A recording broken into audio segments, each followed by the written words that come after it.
Hello. Have you ever been distracted? You know how it goes. You're looking for something important and find something interesting instead, and then forget what it was you were looking for. Or perhaps you're waiting for the delivery driver to show up and have your favorite music cranked up so loud you don't hear the important knock at the door. My name is Ian Currey, and this is Thinking Out Loud. Come on, let me tell you what I think.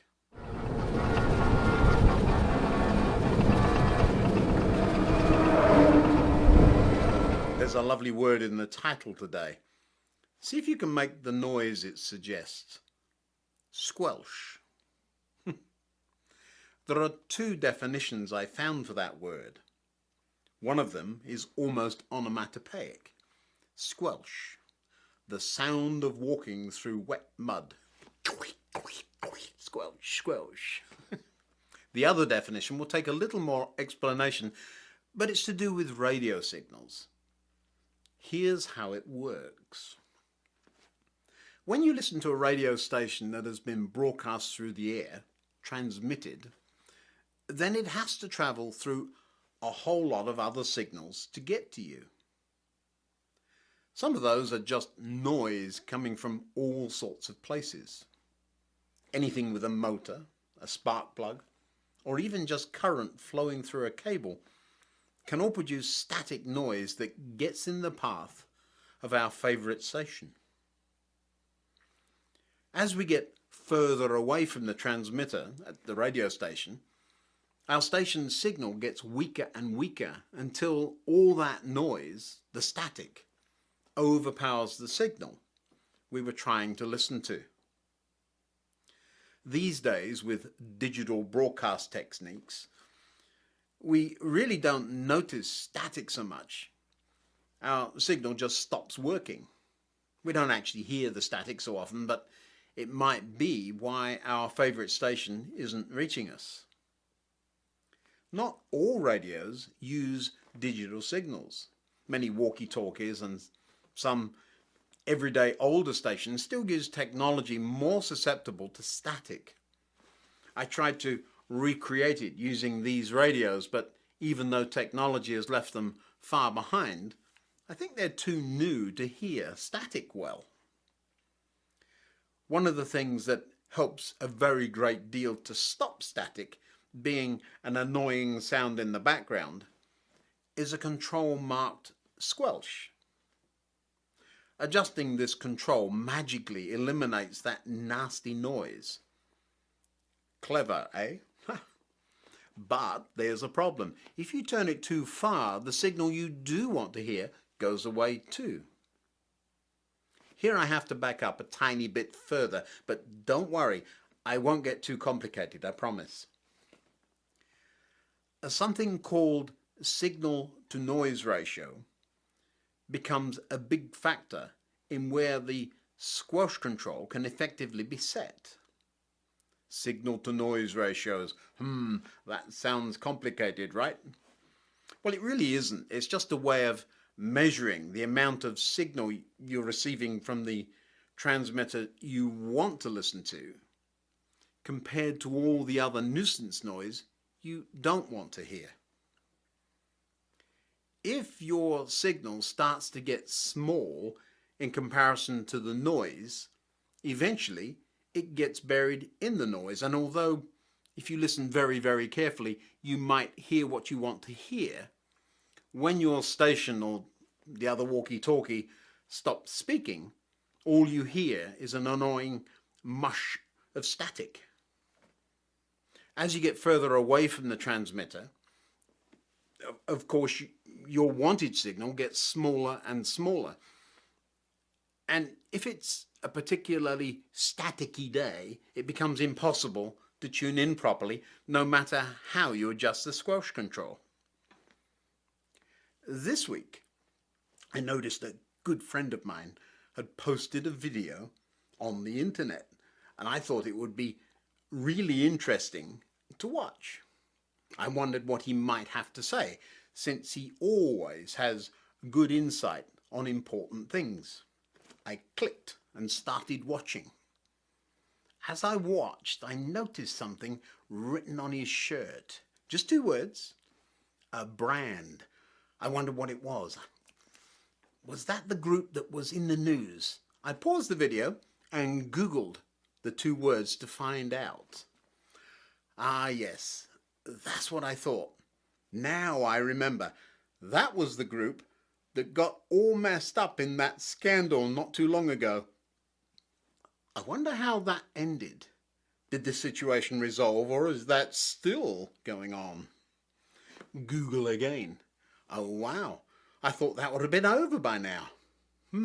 When's the next court date? How will that resolve, I wonder?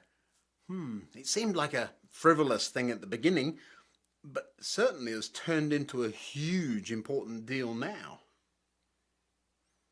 Do you see what just happened? As I record this video, I can honestly say I have tried very hard but cannot remember a single thing my friend was trying to say. Do you remember I said my friend always has important insight on important things? I can't even remember his topic for the day. His message was drowned out by the squelch control not being set right, wasn't it? I mean, I shouldn't have drifted off and Googled to see how the organization was doing, should I? But I did. So it's my fault, right then? Well, in a way, yes, I shouldn't have paused. I shouldn't have been distracted. But there's another side to this, isn't there? I mean, if my friend had thought for a moment, he would have realized that his shirt would be likely a distraction to several of his audience, just by the very nature of the kind of people likely to be watching his videos. Sometimes things that shouldn't be a distraction simply, well, are. Some time ago in one of these videos, I showed you that we own a golf cart. I live in a place that has well over 100 miles of golf cart track, and while we all still have cars, we really do use the golf cart for shopping or going to the post office or whatever. The carts are mostly battery driven and cost very little to run.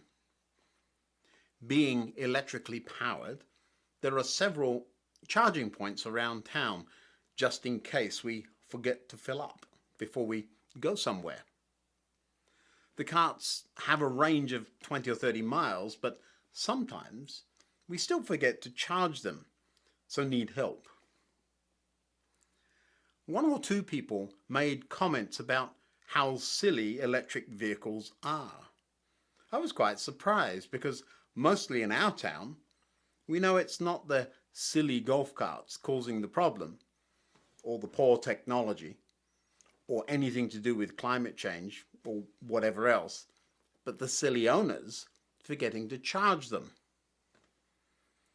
I was amazed at just how much of a hot potato staticky topic the mere mention of electric vehicles had become.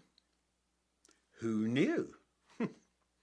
Why was the fact that you can efficiently propel a vehicle using something other than oil such a deal? This video does not intend to solve the issues related to the virtues or lacks of electric vehicles, or actually any of the controversial topics I'm sometimes accused of skirting around. No. Instead, I've been thinking about how keeping the main thing is so vitally important. Cluttering the main message with things that really don't matter, especially if you don't intend to offer solutions, is just adding static to a situation that will encourage people to turn up the squelch control. Eventually, your important message may well get drowned out by all that noise. And if you're helping create that noise, well, it's sort of self-defeating, isn't it? Last time I showed you what Jesus had to say to people trying to listen to something important. To those who listen to my teaching, more understanding will be given, and they will have an abundance of knowledge. But for those who are not listening, even what little understanding they have will be taken away from them. So we're back to it being up to me to listen despite all the clutter, right? Well, yes, I do need to pay attention and fight the distractions to hear truth and the clarity of what God says especially, but at the same time, Jesus had a message for the static generators too. Jesus was talking to his followers about how they were arguing about things that were off of the main thing. Instead of speaking about things they did know about or had or should already have learned from Jesus, they were arguing about who was more important. Today they might be arguing about electric vehicles, or who should live where, or who should pay to see a doctor. Somewhere the idea of loving God and loving people had gotten lost in the static. Jesus warned them that if they dare contribute to preventing someone hearing what they need to hear and staying on course because of their nonsense, it would be better for you to have a large millstone tied around your neck and be drowned in the depths of the sea. Ooh, that's drastic, isn't it? Am I anti-static or pro-signal? I always like to stay away from things that aren't important to the core message, the idea I'm trying to communicate, the thing I'm thinking about. Sometimes, though, a little weeding has to be done too. Cutting through the kudzu allows that core message not to be lost in the weeds. Am I anti-static? Focusing on that just draws attention to it. No, I'm pro-signal. However small, however insignificant, that simple message must not get drowned out in the clutter. Love God, love people. Until next time, goodbye.